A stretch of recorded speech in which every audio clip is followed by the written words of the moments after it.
Fermin Muguruzaren ibilbide musikala ezagutu nahi, hemen 8 datu. Fermin Muguruza Irunen jaio zen 1963an. Kortatun Negu Gorriaken zein Bakarka egindako ibilbideak euskal musikari garrantzitsuenetako bat bilakatu du. 1984an sortu zuen Kortatu Inigo Anaia eta Treku Armendarizekin.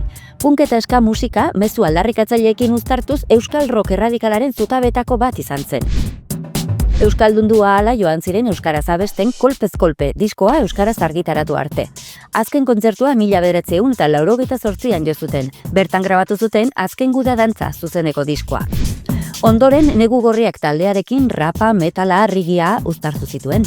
Haien diskoak zein bestelakoak autoekoizteko Esan Ozenki diskoetxea sortu zuten. Besteak beste, Anari, Dut edo Sutagarren diskoak argitaratu zituzten. Ustelkeria kantuan, Galindo Guardia Zibileko koronela droga trafikoa zein galekin lotu ostean, honek salatu egin zituen. Taldeak adierazpen askatasunaren alde egindako hitz egin kanpainaren ostean, absolbitu egin zituzten.